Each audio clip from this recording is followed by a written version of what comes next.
हाँ बच्चों, good morning. आज हम कक्षा 8 के पाठ हिंदी के पाठ 8 मध्य प्रदेश के गौरव के बारे में दो महत्वपूर्ण महान विभूतियों के बारे में पढ़ेंगे, जिनमें से पहले हैं हमारे भूतपूर्व राष्ट्रपति श्री शंकर दयाल शर्मा जी और दूसरे हैं हमारे भूतपूर्व प्रधानमंत्री श्री अटल बिहारी वाजपेयी जी। ये दोनों ही न केवल भारत के बल्कि मध्य प्रदेश का नाम रोशन करने वाले व्यक्ति भी हैं। ठीक है, तो आइए इनकी जीवनी के बारे में हम पढ़ते हैं। ठीक है, संस्कृति, साहित्य और राजनीति के क्षेत्र में मध्य प्रदेश ने अनेक शीर्ष पुरुष राष्ट्र को दिए हैं, जो अपने अपने क्षेत्र में शीर्ष पर पहुँचे और मध्य प्रदेश के लिए गौरव का विषय बने। संस्कृति के क्षेत्र में, साहित्य के क्षेत्र में और राजनीति के क्षेत्र में, इन तीनों क्षेत्रों में ही मध्य प्रदेश ने अनेक ऐसे व्यक्तियों को जन्म दिया है जो हर एक क्षेत्र में या अपने किसी क्षेत्र विशेष में शीर्ष पर पहुँचे और प्रदेश के लिए गौरव का विषय बने, मतलब प्रदेश का नाम रोशन किया है। भोपाल की गुलियादाई गली के मध्यम वर्गीय परिवार से देश के राष्ट्रपति पद के सर्वोच्च शिखर पर पहुंचने वाले डॉक्टर शंकर दयाल शर्मा का नाम भी उन्हीं शीर्ष पुरुषों में से एक है। जो शंकर दयाल शर्मा है, ऐसे महापुरुषों में उनका नाम भी लिया जाता है। उन शीर्ष पुरुषों में, शीर्ष पुरुषों मतलब चोटी पर पहुंचने वाले, मतलब चोटी पर पहुंचने का मतलब यहाँ पर यह है कि अपने जीवन की ऊंचाइयों तक पहुंचने वाले लोगों में इनका नाम भी लिया जाता है। इनका जन्म कहाँ हुआ था? भोपाल की गुलियादाई गली के एक मध्यम वर्गीय परिवार में हुआ था, और ये उस मध्यम वर्गीय परिवार के एक व्यक्ति से लेकर इन्होंने देश के राष्ट्रपति, जो कि देश का सर्वोच्च पद कहलाता है, वहाँ तक की यात्रा इन्होंने अपने जीवन में तय की। ठीक है, डॉक्टर शंकर दयाल शर्मा का जन्म 19 अगस्त 1918 को हुआ था। कब हुआ था, इसको ध्यान रखें, 19 अगस्त 1918 को। बहुत सरल है, 19 अगस्त मतलब 8वां महीना, 1918 मतलब 19 फिर 8 फिर 19 18। ठीक है, उन्होंने अपने यशस्वी जीवन की शैक्षिक यात्रा में स्वयं को मेधावी छात्र के रूप में निरंतर प्रमाणित किया। इन्होंने अपने विद्यालय जीवन में क्या किया कि ये बहुत मेधावी मतलब बहुत ही होशियार बच्चे थे। इन्होंने अपनी जो विद्वत्ता मतलब बुद्धिमानी का परिचय है, वो हर एक क्लास में उच्च स्थान लेकर निरंतर प्रमाणित किया। मतलब इन्होंने हर एक क्लास में या फिर अपनी शैक्षिक यात्रा के हर एक कक्षा में उच्च स्थान प्राप्त करके अपनी प्रमाणिकता को सिद्ध किया। आपने हिंदी, अंग्रेजी और संस्कृत साहित्य में स्नातकोत्तर उपाधियाँ प्रथम श्रेणी में प्राप्त की। स्नातकोत्तर उपाधि मतलब होता है मास्टर डिग्री, है ना। तो आपने हिंदी, अंग्रेजी और संस्कृत साहित्य, इन तीनों साहित्यों में, हिंदी साहित्य, अंग्रेजी साहित्य और संस्कृत साहित्य, बहुत बड़ी बात होती है ये, तीनों साहित्यों में जो मास्टर की डिग्री है वो फर्स्ट क्लास में मतलब प्रथम श्रेणी में उत्तीर्ण की। लखनऊ विश्वविद्यालय से LLM तथा कैम्ब्रिज विश्वविद्यालय से कानून में PhD की उपाधि प्राप्त करने के बाद आपने लखनऊ विश्वविद्यालय और कैम्ब्रिज विश्वविद्यालय लंदन में अध्यापन कार्य किया।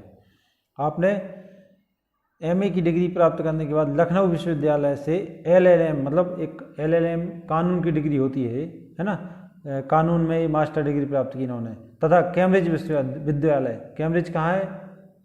इंग्लैंड में है शायद, है ना, लंदन में, सॉरी, कैम्ब्रिज लंदन में है। तो वहाँ पर कैम्ब्रिज विश्वविद्यालय से कानून में PhD की उपाधि प्राप्त करने के बाद आपने लखनऊ विश्वविद्यालय और कैम्ब्रिज विश्वविद्यालय मतलब जहाँ जहाँ आप पढ़े वहीं पर आपने अध्यापन का कार्य किया। ठीक है, इंडिया में तो किया ही किया, लंदन में भी आपने अध्यापन का कार्य किया। मतलब जिन विश्वविद्यालयों में आपने अध्ययन किया, आपने वहाँ पर अध्यापन का कार्य भी किया, मतलब पढ़ाया भी वहाँ पर। काव्य, शास्त्रीय संगीत और साहित्य में उनकी रुचि तो थी ही, खेलकूद क्रीड़ाओं में भी उनकी गहरी दिलचस्पी थी। काव्य, शास्त्रीय संगीत और साहित्य में मतलब कविताओं में, शास्त्रीय संगीत और लिटरेचर में आपकी रुचि तो थी ही, खेलकूद में भी आपकी गहरी दिलचस्पी थी। मतलब आप इनमें भी बहुत महारत हासिल थी आपको। वे तैराकी में लखनऊ विश्वविद्यालय की चैंपियन थे। तैराकी में जो स्विमिंग कंपटीशन होता है उसमें भी इन्होंने पार्टिसिपेट किया और लखनऊ यूनिवर्सिटी में आप चैंपियन बने। प्रतिष्ठित भारतीय हमारे चिंतन की मूलधारा व देशमणि इनके द्वारा लिखी गई पुस्तकें हैं। ये इन्होंने कुछ पुस्तकें भी लिखी जो काफ़ी प्रसिद्ध रहीं। इन्हें विभिन्न देशों द्वारा मानद उपाधियों से विभूषित किया गया। विभिन्न देशों द्वारा इनको मानद उपाधियों से भी भूषित किया गया।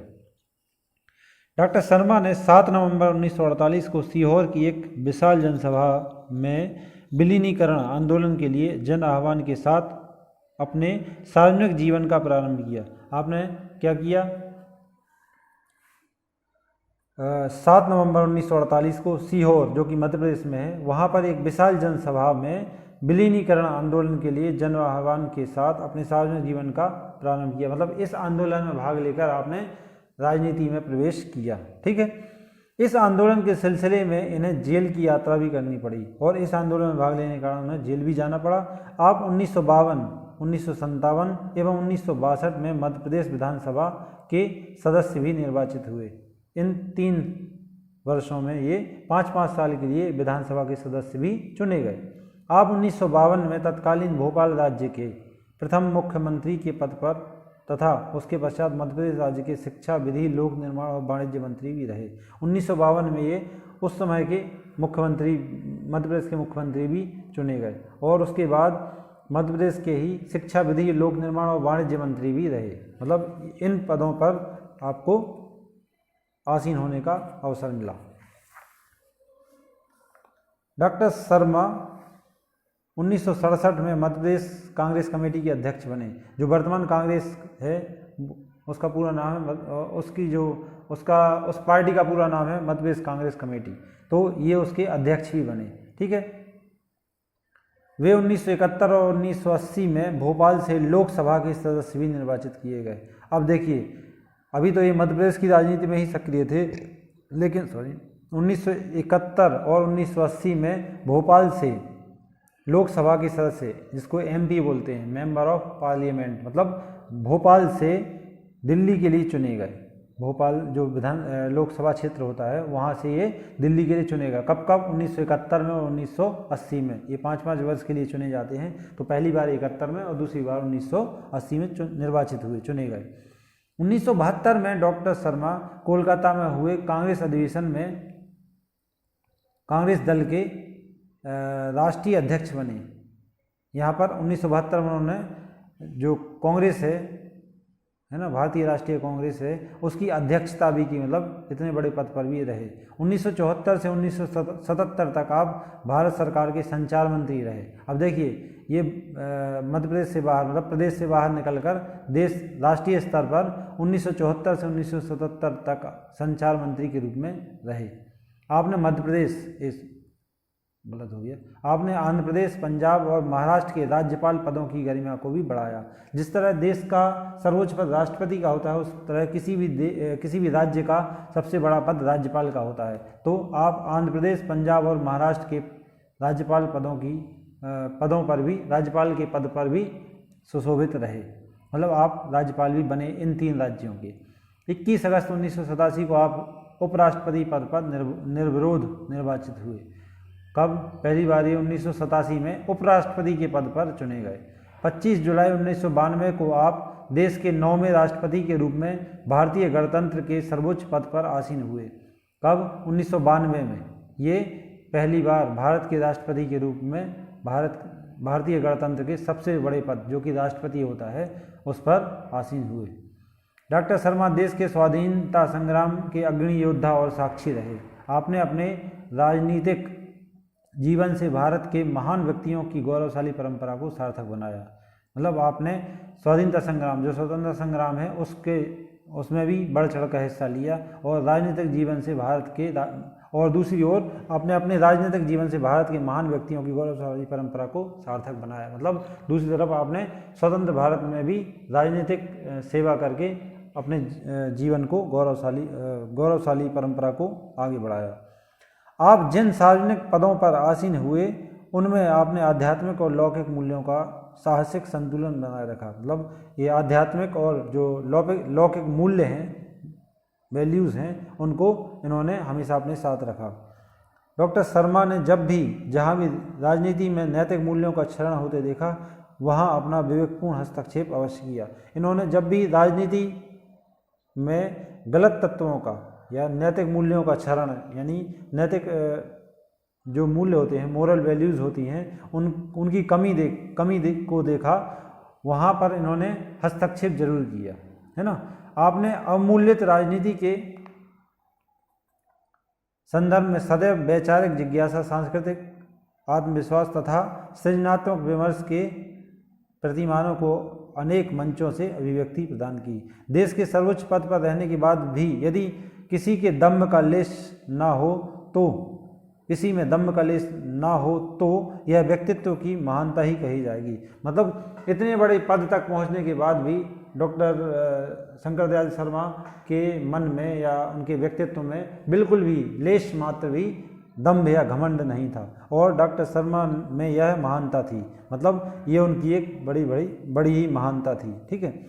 ईश्वर के प्रति दृढ़ आस्था और जन जन के प्रति प्रेम उनमें कूट कूट कर भरा था। वो एक तरफ तो ईश्वर को मानने वाले भी थे, और ईश्वर के प्रति उनके मन में दृढ़ कठोर आस्था थी, विश्वास था, और जन जन के प्रति उनमें कूट कूट कर भरा था वो विश्वास, ठीक है।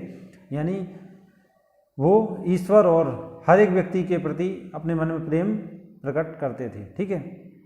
प्रातः 9 बजे से अपराह्न 1:30 बजे तक प्रतिदिन वे जन सामान्य से मिलते थे। उनका प्रतिदिन का काम क्या था? वो सुबह 9 बजे से दोपहर 1:30 बजे तक, मतलब 1:30 बजे तक रोज आम लोगों से मिलते थे। यह मिलन इतना आत्मीय होता था मानो वे उनके परिवार के सदस्य हों।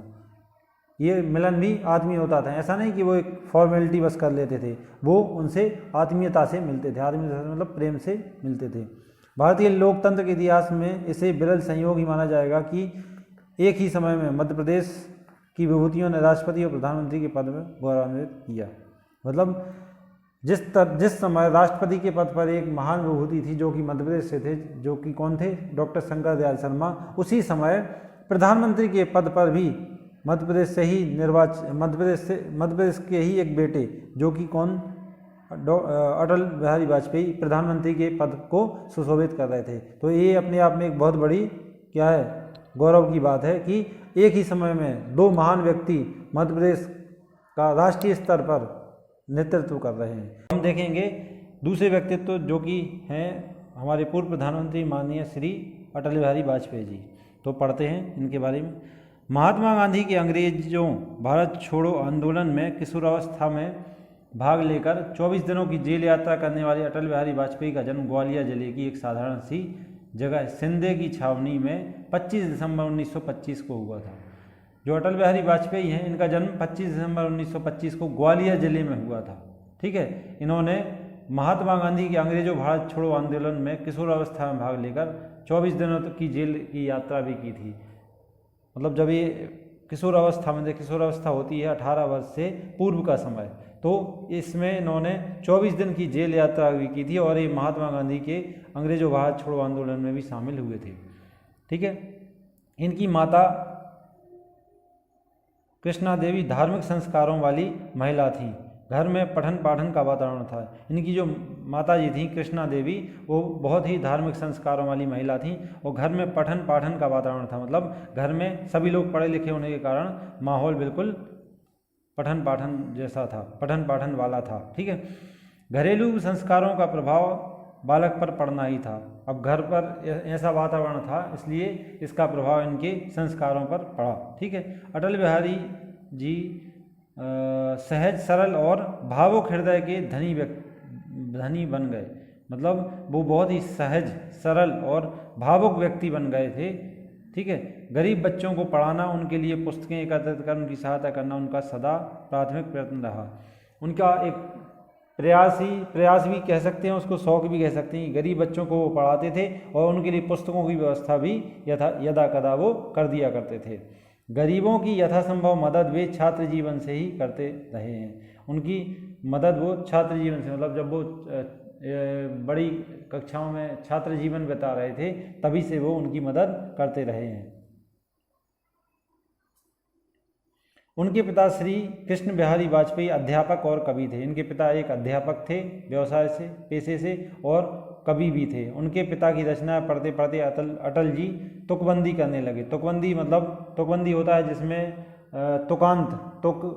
तुक वाली कविताएं करना, वो तुकबंदी कहलाता है। ठीक है, तो ये उनकी कविताओं को, अपने पिता की रचनाओं को पढ़ते पढ़ते ये तुकबंदी करने लगे थे। उनकी रचनाओं की प्रशंसा होने लगी तो हिंदी साहित्य सभा की गोष्ठियों में जाने लगे। उन दोनों घनाक्षरी और सवैया छंद विशेष रूप से पसंद किए जाते थे। छंद होते हैं सवैया और घनाक्षरी, तो उस समय विशेष रूप से प्रचलित थे। अटल जी ने ब्रज भाषा में भी रचनाएं की। इन्होंने हिंदी के अलावा ब्रज भाषा में भी कुछ कविताएं लिखी। भारतीय जनसंघ की स्थापना में उन्होंने महत्वपूर्ण योगदान दिया। जनसंघ जो वर्तमान भारतीय जनता पार्टी है उसका पूर्व नाम भारतीय जनसंघ था, तो उसकी स्थापना इन्होंने ही की थी। 1968 से 1973 तक वे उसके राष्ट्रीय अध्यक्ष भी रहे। जो अटल बिहारी वाजपेयी हैं ये 1968 से 1973 तक उसके राष्ट्रीय स्तर पर अध्यक्ष भी रहे। भारतीय जनता पार्टी की स्थापना में भी उन्होंने सक्रिय भूमिका निभाई। जनसंघ के बाद भारतीय जनता पार्टी की स्थापना में भी इनकी भूमिका सक्रिय रही।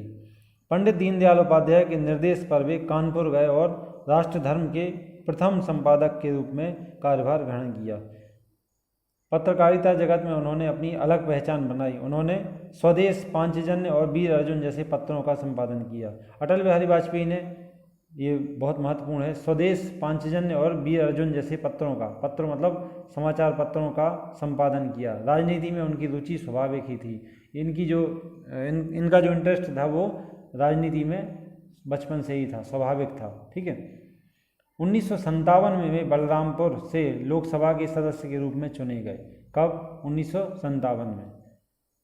इसके बाद वे निरंतर राजनीति में सक्रिय रहे। पहली बार 1957 में वो राजनीति में सक्रिय रूप से लोकसभा सदस्य मतलब एमपी के रूप में चुने गए और इसके बाद वो लगातार ही उसमें सक्रिय रहे। 1996 में वह प्रधानमंत्री बने। पहली बार 1996 में वो प्रधानमंत्री बने। कहा जाता है कि पहली बार प्रधानमंत्री ये केवल 13 दिन के लिए बने थे, उसके बाद अल्पमत में आने के कारण इनकी सरकार गिर गई थी। विपरीत परिस्थितियों के चलते उन्होंने 31 मई 1996 को त्यागपत्र दे दिया। वही विपरीत परिस्थितियाँ जो कि मैंने बताया आपको। 1998 में वो दोबारा पुनः प्रधानमंत्री चुने गए। उनकी सरकार 13 माह चली। पहली बार 13 दिन के लिए सरकार बनाई थी इन्होंने और दूसरी बार 13 महीने मतलब 1 साल 1 महीने के लिए सरकार बनी, जो कि बहुत कम समय के लिए चल सकी। 13 अक्टूबर 1999 में एक बार फिर प्रधानमंत्री का पदभार संभाला और इस तरह तीसरी बार उन्होंने 13 अक्टूबर 1999 को प्रधानमंत्री का तीसरी बार पद संभाला और उनके कार्यों की सराहना हुई। इस बार वो पूरे 5 साल तक प्रधानमंत्री रहे और इन्होंने अपनी सरकार को लगातार 5 साल तक चलाया। अटल जी के विशिष्ट कार्यों को दृष्टिगत रखते हुए उन्हें पद्म भूषण की उपाधि से अलंकृत किया गया। पद्म भूषण भारत का एक विशेष सम्मान होता है, ठीक है, जो विशेष क्षेत्रों में काम करने वाले विशेष लोगों के लिए ही दिया जाता है।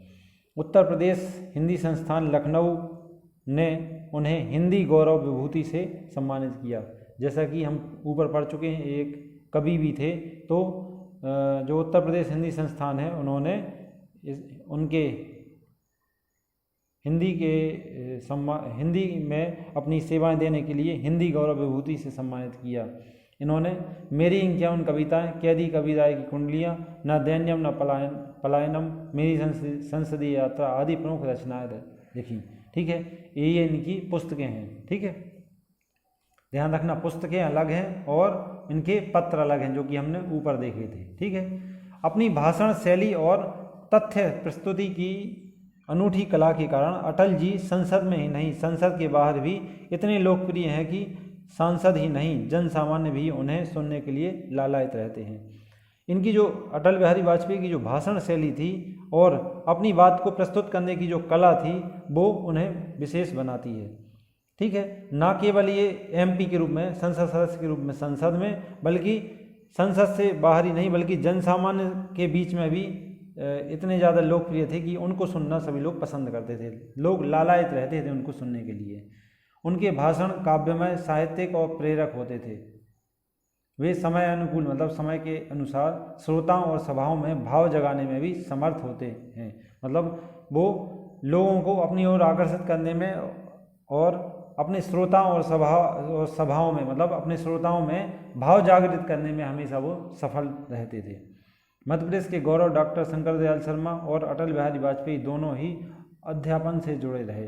मतलब दोनों ने ही अध्यापन का कार्य किया। दोनों में विशेष समानता थी। दोनों की रुचि ज्ञान दान में एक सी थी, मतलब दोनों हमेशा लोगों को अपने द्वारा जानी गई बातों के द्वारा, अपने ज्ञान के द्वारा दान करने में विश्वास रखते थे। इन्होंने जो सीखा वो दोनों लोग दूसरों को देने में ज़्यादा विश्वास रखते थे। इस तरह दोनों एक अनूठे व्यक्तित्व के धनी व्यक्ति थे, है ना। इस तरह इन्होंने न केवल मध्य प्रदेश बल्कि पूरे भारत देश में अपना नाम रोशन किया। इस तरह ये पाठ हमारा समाप्त होता है।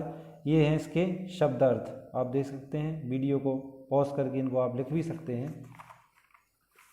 और ये है इसका अनुभव विस्तार अभ्यास कार्य, ये इसके रिक्त स्थान, सही जोड़ियाँ, और ये इसके क्वेश्चन आंसर जो कि शीघ्र ही PDF के रूप में आप लोगों को भेज दिए जाएंगे, है ना। आप लोग अपना जो हिंदी का कार्य है वो कंप्लीट करते चलें, और आप लोग इसकी प्रतिक्रिया नहीं दे रहे हैं। आप लोग जो वर्क कर रहे हैं उसके PDF खींचकर, उसकी फ़ोटो खींचकर PDF बनाकर आप लोगों को गूगल क्लासरूम में ही सबमिट करना है वो, ठीक है। आप लोग व्हाट्सएप पे कर रहे हो, जो कि ठीक नहीं है। अतुल सर गुस्सा हो रहे थे, बोल रहे थे कि इस तरह नहीं भेजना है, आप लोगों को PDF भेजना है गूगल क्लासरूम में, ठीक है। आप लोग उसे ना चलाते बने तो फ़ोन कीजिए या फिर कमेंट्स कीजिए और पूछिए कि कहाँ आपको कठिनाई आ रही है।